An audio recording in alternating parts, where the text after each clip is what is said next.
Me chamo Marcelo Barros, sou técnico em segurança do trabalho, bombeiro civil, tenho formação superior em segurança pública, pós-graduado em gestão de inteligência e segurança privada e pós-graduando em gestão de incêndio e pânico.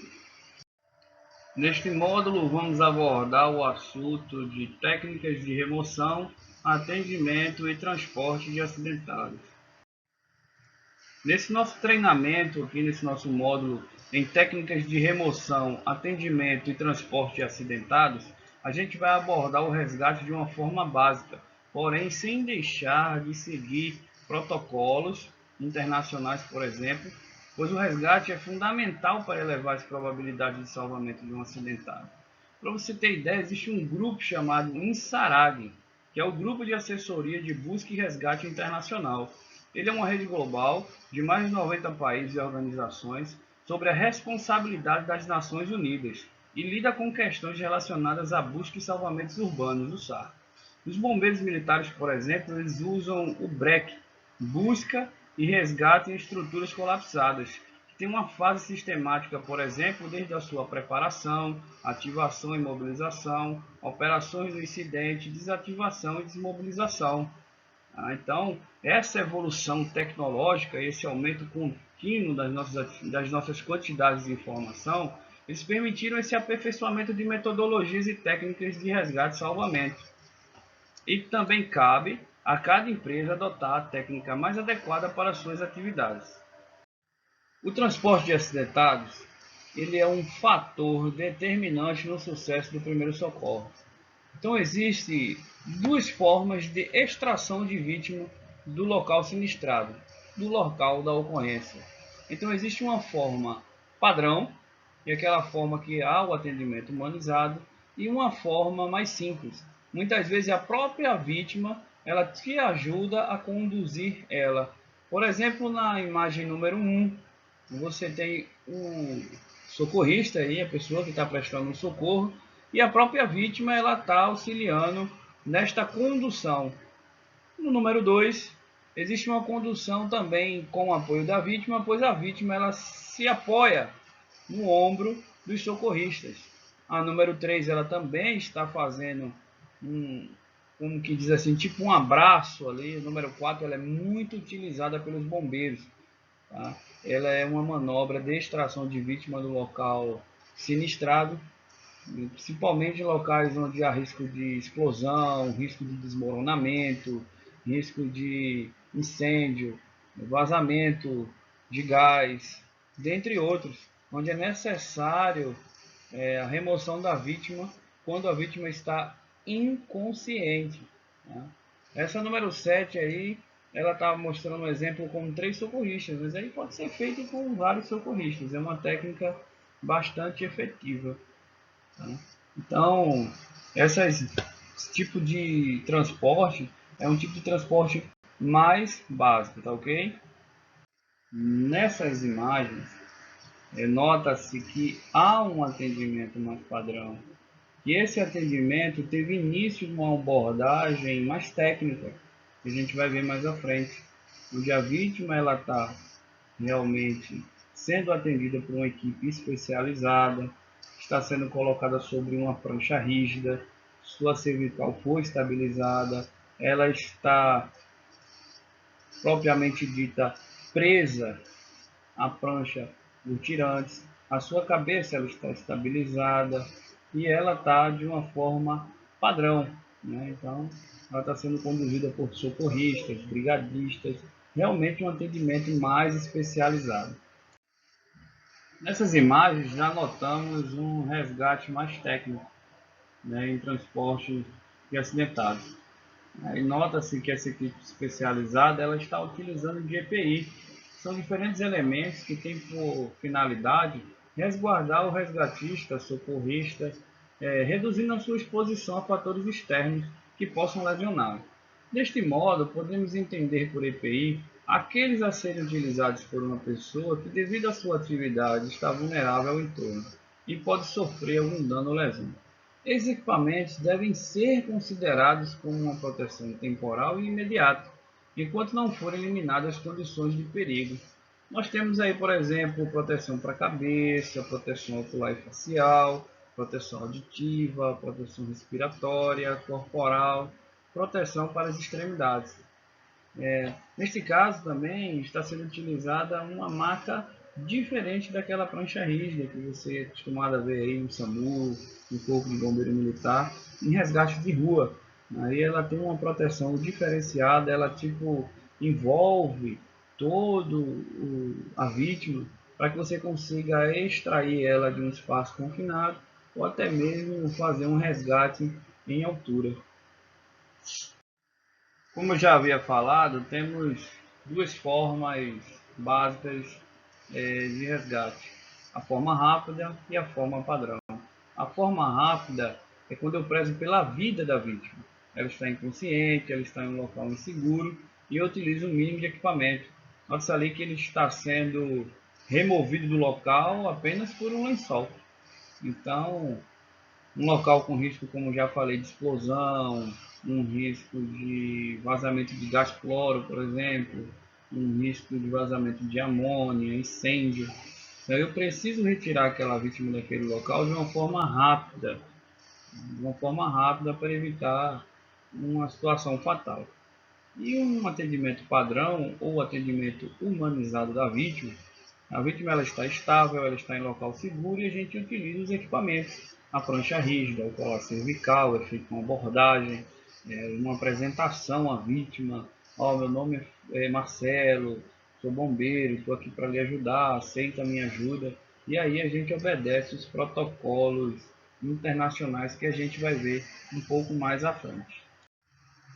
O comando ele é realizado pelo socorrista posicionado na cabeça, intitulado como socorrista líder, responsável por humanização direta da vítima, contato e conversa direto com a vítima, checando assim sua responsividade, ou seja, a sua resposta aos estímulos verbais. Antes do transporte, a vítima deve estar fixada com simples imobilizador de cabeça, como visto em slides anteriores. Os movimentos devem ser sempre em conjunto com outro socorrista. O líder, que está na cabeça, irá dar, por exemplo, o comando de rolamento 90 graus ao meu comando no 3, equipe pronta, 1, 2, 3. Então, é realizado a manobra em conjunto com os demais socorristas. Lembrando que o melhor meio de transporte sempre será a maca. Transporte rápido, diferente do transporte padrão, é um meio utilizado apenas em situações específicas que foi visto no slide anterior. Nas considerações de RCP, reanimação cardiopulmonar, o tempo recomendável para o início da aplicação da técnica de RCP não deverá ultrapassar os 3 minutos. Nas atualizações das diretrizes de RCP, elas reforçam a informação que, a cada minuto do início da parada cardiorrespiratória, as chances de sobrevivência da vítima elas diminuem de 7 a 10%. No entanto, o uso do DEA, o desfibrilador externo automático, tanto operado por leigos como por profissionais de saúde, eles elevam as taxas de sobrevivência para 85%. Então, é importante que esse atendimento inicie antes de 3 minutos, porque após 3 minutos de parada cardíaca, dá início à morte das células nervosas e a probabilidade de recuperação é menor a cada minuto. Porém, não devemos deixar de executar a reanimação cardiopulmonar mesmo passado esse tempo. É essencial atentar para os fundamentos básicos do suporte básico de vida, que de acordo com o protocolo eles são identificação imediata da parada cardiorrespiratória, o acionamento do serviço de atendimento móvel de emergência 192 do SAMU e o início da RCP de alta qualidade. Essa manobra ela tem que ser feita de uma forma específica para que tenha resultado, ou seja, manobra de alta qualidade. E o uso do DEA assim que disponível. A posição da vítima não possibilita, na maioria das vezes, a aplicação da reanimação cardiorrespiratória. Sendo assim necessário colocar a vítima, posicionar a vítima em decúbito dorsal, com as costas voltadas para o chão, preferencialmente no solo, ou seja, numa estrutura rígida, o mais rápido possível. Mais à frente vamos entender como funciona esse protocolo e como identificar a situação de parada cardiorrespiratória. Antes de iniciar qualquer atendimento, é necessário avaliar a cena, as questões de segurança, o cenário e a situação. Daí então, com segurança, eu vou iniciar a minha avaliação primária. Nós temos aqui no suporte básico à vida o ABCDE da vida, onde foi anexado o X, que na verdade foi a atualização do PHTLS nona edição, e cada letra que os senhores estão vendo na tela, eles representam informações sobre o atendimento da vítima. Se eu seguir esse protocolo, ao final eu realmente terei uma vítima estabilizada até a chegada do atendimento especializado pré-hospitalar. Então, nesse ambiente extra-hospitalar, esse X aí ele representa essas hemorragias exsanguinantes, tá? E aí a gente pode colocar o controle de hemorragias graves. Quando minha vítima ela perde uma quantidade de sangue, ela pode entrar em estado de choque, um estado de choque hipovolêmico, por exemplo, e daí então ela pode entrar em parada cardiorrespiratória. Então, o principal é o X. No segundo passo, nós temos manter as vias aéreas. Manter as vias aéreas. Ou seja, restringir também o movimento da coluna cervical. Okay? Então, existe um procedimento e uma manobra para restringir esse movimento da coluna cervical, porque através de uma mínima fissura nós podemos ter uma lesão e a nossa vítima chegar até a óbito, ficar paraplégica ou tetraplégica, por exemplo. Então, na sua manobra, você vai evitar que isso aconteça. No B, nós temos a boa respiração e ventilação. Vamos realizar o VOS, o procedimento de ver, de ouvir e de sentir essa respiração. Como que a gente vai checar isso? No mínimo 5 segundos e no máximo 10 segundos. Nós vamos ver, por exemplo, vamos ver, tentar ver o deslocamento da caixa torácica. E vamos tentar ouvir essa respiração, se há uma dificuldade, e sentir também essa respiração. E aí as obstruções de vias aéreas, por exemplo, elas são responsáveis por 66 a 85% também das mortes por trauma. E aí a gente vai passar para a parte de circulação e hemorragia. Ah, mas eu já vi hemorragia lá no X. Sim, as graves hemorragias. Aqui é toda e qualquer tipo de hemorragia. Vamos verificar também o pulso, nunca com o polegar, porque o polegar ele tem pulsação própria. Nós vamos verificar com o dedo indicador ou o indicador e o dedo médio. Também entre 5 a 10 segundos. Ao mesmo tempo que eu estou verificando a minha circulação, eu posso dar uma verificada na minha respiração lá também, de forma visual. Não havendo, na ausência de circulação e de respiração, meu paciente ele pode estar numa parada cardiorrespiratória. E eu tenho que iniciar os procedimentos de RCP que a gente vai ver mais à frente. E aí eu tenho também a avaliação neurológica, avaliar o nível de consciência. Como é que eu consigo avaliar? De início, no atendimento humanizado, a verbalização, checando a responsividade dessa vítima. Também posso checar pela escala de coma de Glasgow e também pelas pupilas da vítima. Para você ter uma ideia, é necessário que você faça um estudo da escala de coma de Glasgow. A parte, você passe um tempo específico só estudando essa escala. Isso aí é uma situação um pouco mais avançada de um atendimento pré-hospitalar. existe uma pontuação mínima de 1 ponto e máxima de 15 pontos. É necessário um conhecimento mais a fundo para que se faça uma escalonagem dessa pontuação correta. Por exemplo, para você entender de uma forma rápida, são 4 pontos para o ocular, 5 pontos para a melhor resposta verbal, 6 pontos para a melhor resposta motora e 2 pontos para a fotorreação dos olhos. Então a gente pode ir adicionando e removendo pontos durante a evolução dessa vítima dentro do nosso ambiente extra-hospitalar. E a parte aqui do a exposição, o ambiente, a prevenção da hipotermia. Essa vítima ela pode ter perdido uma quantidade de sangue.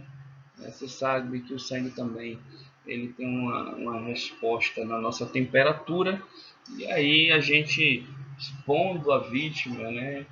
Por exemplo, tirando as roupas, cortando as roupas da vítima, a gente pode expor ela, e as roupas protegem ela e ela pode entrar também aí, tem uma hipotermia, por exemplo. Então, é necessário todo esse cuidado também ao entorno, né, a exposição das partes íntimas da vítima também, né, não pode tirar a roupa. Vítima não tem sexo.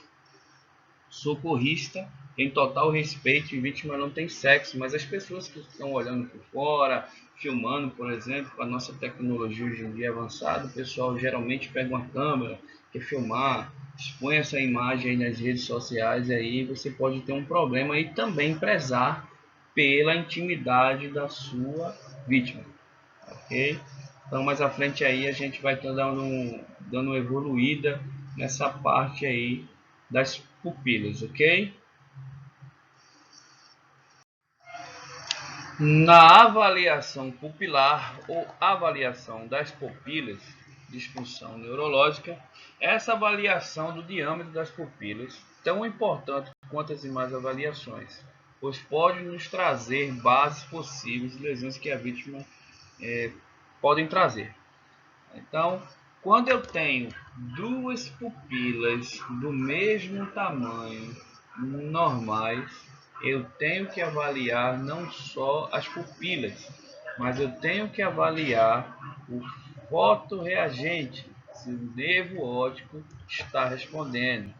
Eu digo que as pupilas são isocólicas, estados normais, quando elas estão do mesmo tamanho e respondem à luz. Quanto menos luz, maior a pupila.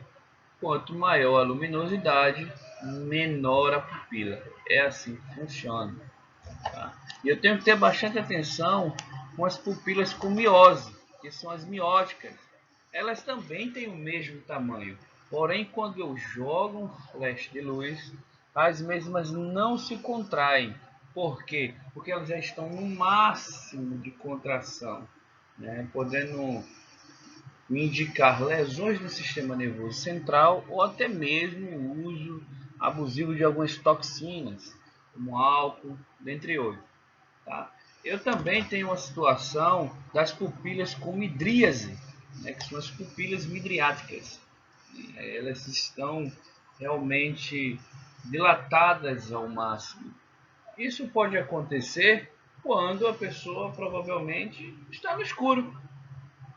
Então, quanto menos luz, maior a pupila. O que eu tenho que ver é a resposta ao fotorreagente, se o nervo óptico está respondendo. Senão, eu tenho lesões graves, como anoxia, hipoxia severa, consciência, estado de choque, parada cardíaca, TCE. Tá? Então, também tem uma situação das pupilas anisocóricas, tá? As pupilas de tamanhos diferentes. Essas pupilas também não têm reação e elas podem indicar um AVC ou até mesmo um TCE. A parada cardiorrespiratória ou PCR é a interrupção da circulação sanguínea que ocorre em consequência da interrupção súbita e inesperada dos batimentos cardíacos ou da presença de batimentos cardíacos ineficazes. Após uma PCR, o indivíduo perde a consciência em cerca de 10 a 15 segundos devido à parada de circulação sanguínea cerebral. Falamos já da importância do atendimento antes dos 3 minutos iniciais da parada cardiorrespiratória. O mesmo vem a perder de 7 a 10% de vida por minuto. Então, caso não haja retorno à circulação espontânea e o paciente não seja submetido à ressuscitação cardiopulmonar, a lesão cerebral começa a ocorrer em cerca de 3 minutos e após 10 minutos de ausência de circulação, as chances de sua sobrevida são próximas de zero. A ressuscitação cardiopulmonar, reanimação cardiopulmonar RCP, é um conjunto de manobras destinadas a garantir a oxigenação e nutrição dos órgãos quando a circulação do sangue de uma pessoa para. No próximo slide, vamos entender como fazer essas manobras para que seu procedimento seja com compressões de alta qualidade. Tá? Então, saber qual órgão que regula, que realiza esse protocolo, que é um protocolo internacional, e como proceder no caso de socorrista leigo e no caso de socorristas treinados e especializados.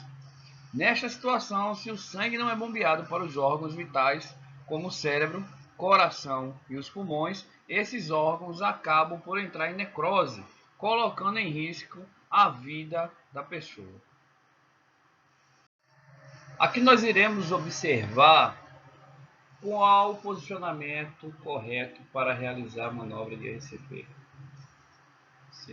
Se eu abordei a vítima, contive a hemorragia, abri vias aéreas, chequei a respiração, houve ausência de respiração e ausência de pulso, parada cardiorrespiratória. Então inicio as manobras de RCP. Antes de iniciar as manobras de RCP, eu tenho que entender se eu sou um socorrista leigo ou se eu sou um socorrista treinado. Socorrista leigo é aquele que tem um curso básico de primeiros socorros e o socorrista especializado é aquele que tem um treinamento específico de RCP. Tá? Então, vou me posicionar próximo à vítima com os dois joelhos no chão, ok? Os braços esticados, ligeiramente flexionados para frente, tá? Minha coluna ela tem que estar numa postura adequada e eu vou aqui pelas costelas achar o osso do externo, tá? E vou ali colocar a palma da minha mão naquele osso e por cima a outra mão, ok? E aí eu vou fazer uma compressão, não dobrando o braço, e sim com o peso do meu corpo, fazendo pressão sobre o tórax desta pessoa que tenha um fundamento ou uma, como posso falar, deformidade de no máximo 5 centímetros. A gente fala no mínimo e no máximo. Você tem que afundar 5 centímetros para que a sua compressão seja realmente uma compressão de alta qualidade. Então, entre adultos e crianças, o protocolo da Associação Internacional do Coração, ela diz que são feitas de 100 a 120 compressões por minuto. Então note que é algo extremamente exaustivo e é recomendado a troca do socorrista, sendo ele leigo ou treinado, a cada 2 minutos, para que não se perca a efetividade dessa compressão de alta qualidade. Tá certo? Então, se tratando de lactentes, crianças menores de 1 ano, existe um procedimento diferente desse, ok? Independente se você é um socorrista leigo ou especializado, o procedimento inicial é realizar a ligação para o serviço de urgência e emergência. Se no local houver um desfibrilador, iniciar o procedimento. Se não tiver um desfibrilador, ligar para o serviço de urgência e emergência, solicitar o desfibrilador, o DEA, e iniciar o procedimento de RCP. Para os profissionais que têm o treinamento, existe uma situação a mais do que as compressões, que são as ventilações. Nesse caso, inicia-se com 2 ventilações de segurança, 30 compressões para 2 ventilações. E aí a gente tem um ciclo de 5 vezes. 30 por 2, 5 vezes. Daí então eu vou reavaliar a minha vítima. Eu vou checar as vias aéreas, checar a presença ou ausência de respiração e checar a presença ou ausência de pulso. Permanecendo essa ausência, eu retomo o protocolo de 30 por 2, 5 ciclos, e faço uma nova reavaliação. Lembrando, toda a sua atenção durante o procedimento de manobra de reanimação cardiopulmonar, toda a sua atenção tem que ser voltada para a vítima. No momento que você está fazendo a compressão, essa vítima pode retornar. Então, cesse essa compressão e avalie a responsividade da vítima. Tá? Não tem por que continuar com as compressões ou até mesmo as compressões e ventilações se a vítima tornou. Você vai checar a responsividade da vítima por estímulo verbal, né? Vai abrir as vias aéreas, vai checar a respiração e circulação.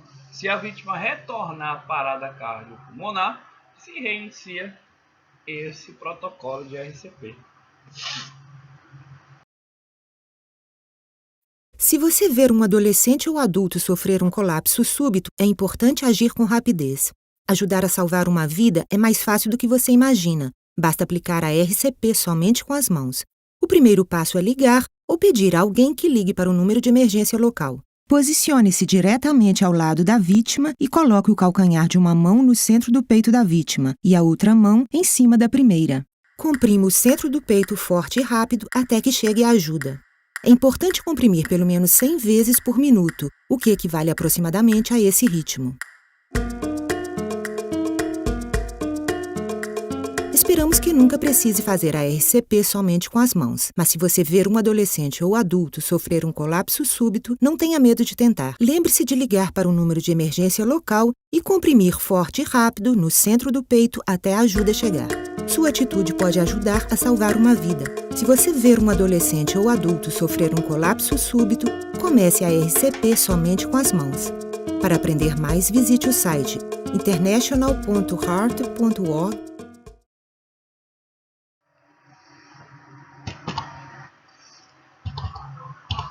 Falando da equipe de resgate especializada, quando ocorrer o resgate, ter pleno conhecimento dos elementos utilizados, como cordas, kits, entre outros.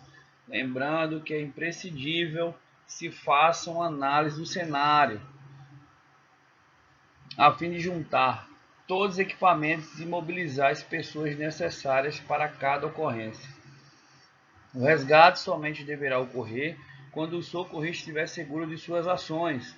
Então, o fator de segurança da equipe ele é primordial, como já havia falado em slides anteriores.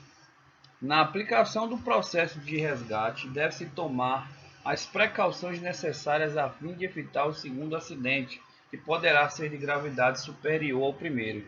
Então, em hipótese alguma, o resgatista, o bombeiro, socorrista, leigo ou especializado, deverá se expor a riscos desnecessários, podendo vir a se tornar mais uma possível vítima. Falando em emergência, ou situação crítica e fortuita, que representa perigo à vida, gerando um dano continuado que obriga a uma imediata intervenção. Então, nesse nosso slide, estamos falando da emergência de nível 1, a leve, uma hipótese acidental que pode ser controlada com recursos do próprio local de trabalho, não há acionamento de resgate externo. Por exemplo, um vazamento de pequeno porte, inclusive de gás, princípio de incêndio, entre outros, que demandam de uma energia menor que apenas uma pessoa ou duas pessoas com os recursos próprios conseguem eliminar aquele risco, tornando novamente o ambiente um ambiente acessível e livre de perigos. Emergência de nível 2, médio. Hipótese acidental que pode ser controlada com recursos próprios da unidade. Os efeitos não extrapolam os limites físicos da área da unidade e não afetam os processos de rotina, mas há necessidade de acionamento de resgate externo. Então, aí, por exemplo, um vazamento de médio porte, inclusive de gás, incêndio em compartimentos, entre outros. Então, demanda uma energia maior, demanda de uma equipe especializada e treinada para emergências do tipo.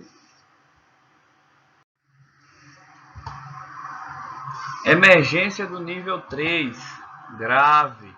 Hipótese acidental cujos efeitos podem extrapolar os limites físicos da área da unidade ou exige o acionamento de resgate externo, com a mobilização de todos os recursos humanos e materiais disponíveis na unidade, podendo envolver várias áreas funcionais, sendo necessário o acionamento de recursos externos, plano de ajuda mútuo, por exemplo, corpo de bombeiros, defesa civil, entre outros. Incêndio ou explosão de grande porte, incêndio em tanque com impacto ambiental externo, vazamento de grande parte de óleo e ou gás e acidente com múltiplas vítimas e etc., entre outros.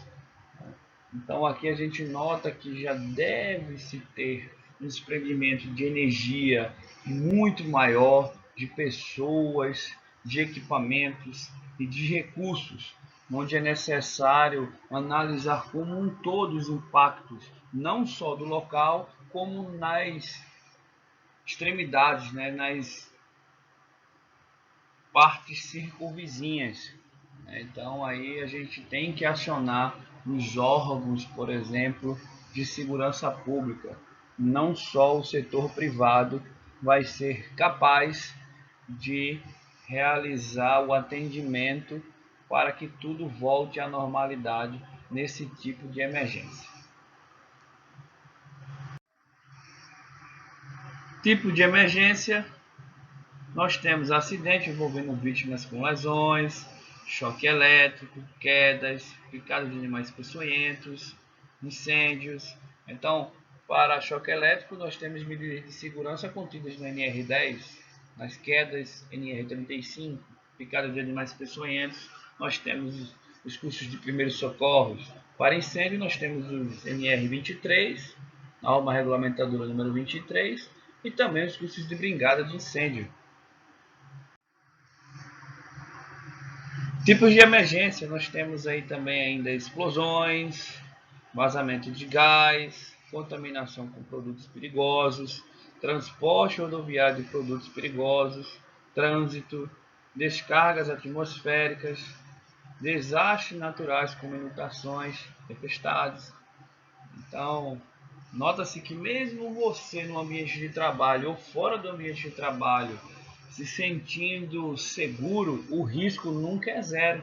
Você nota aí nesses desastres naturais como inundação e tempestade. Né?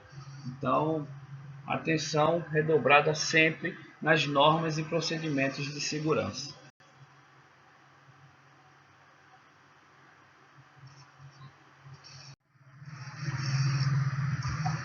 Métodos de resgate. Situação emergencial. Existem diversos métodos que são eficazes e trazem resultados, porém cabe ao socorrista, mediante uma análise técnica, definir qual deles atende melhor à situação e que, dentro de suas técnicas profissionais e de seus recursos, serão possíveis.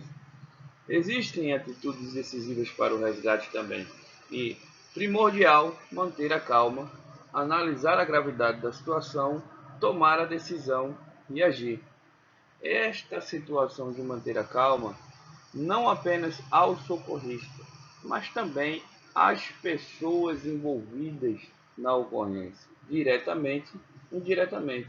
Por exemplo, no momento da ocorrência, várias pessoas querem rapidamente se aglomerar lá próximo piorando a situação. E é imprescindível uma boa comunicação. O socorrista ele precisa ser enfático e impedir que as pessoas sem instrução abordem a vítima, evitando um agravamento dessa situação.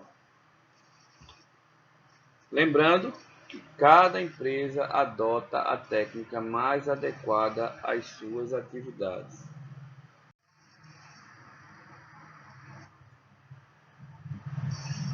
A posição dos socorristas para a execução do resgate ela deve ser coordenada por um resgatista, socorrista, que tem que ser intitulado como o líder, onde ele vai determinar as posições e as funções de cada socorrista dentro de cada ocorrência. O uso, a manutenção e a conservação do kit de resgate ele deve ser feito de forma periódica e diária. Todos os dias, antes de iniciar o serviço, deve ser feito um checklist no kit de resgate, a fim de verificar pendências, pois durante o atendimento a uma vítima não pode haver falhas.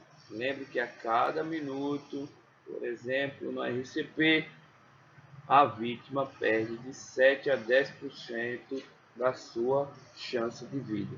Então, o uso, treinamento, manutenção diária e conservação, obrigação e dever de todo socorrista. Também deve ser observada a distância de segurança para o resgate. Só inicia o procedimento quando você e sua equipe estiverem totalmente seguros. Ok? Em nome da Protege SMS, venho agradecer a todos com a mensagem Capacitar para Salvar. Conheça os nossos cursos, acesse a nossa plataforma www.protegesms.com e vem treinar com a gente.